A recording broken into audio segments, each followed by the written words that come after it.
the importance of worship. Worship doesn't only mean that you lifting your hands, or worship isn't found only in Christianity. Worship is found in every religion. As a matter of fact, humans cannot stay or live without worship. Humans, if there is no worship, they feel they lost something. They feel that they have actually lost a great opportunity where they are not only worrying about their lives, but they are also thinking that probably I need to do something in my life because my life is not complete. That's the reason why when we cannot find God, we tend to worship anything that we find. We worship cows, we worship trees, we worship idols, we worship many things in our lives. When we cannot find God in our lives, worship actually goes into something else, goes to a different source. The only way in order for us to worship God properly is when you know God really.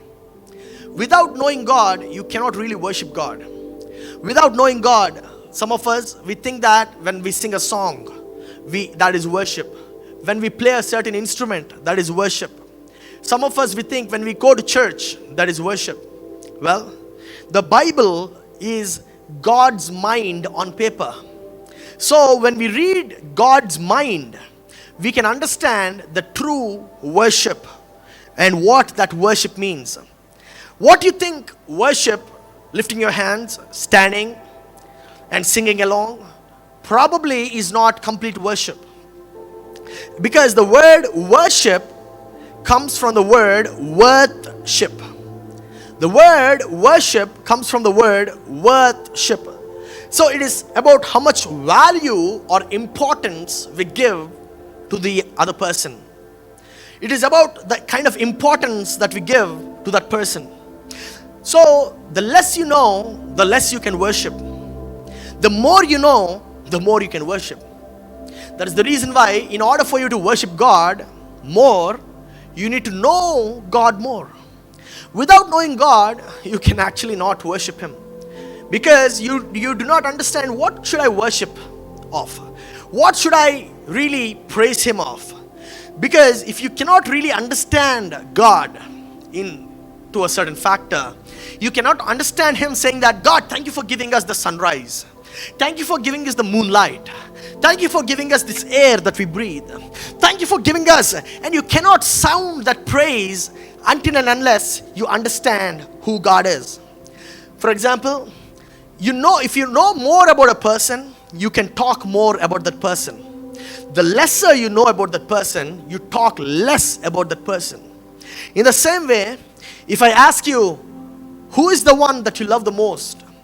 And the person, whomever you want to answer, that is the person that you love the most.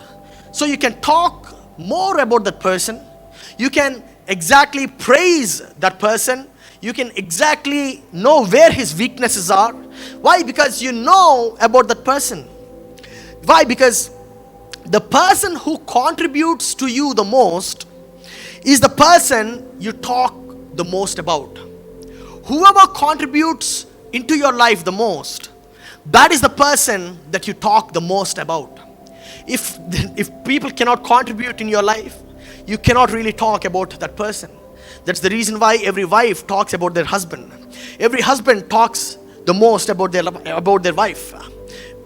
They might contribute in what way or the other. Some contributions might be positive, some contributions might be negative. But the more you contribute, the more you talk.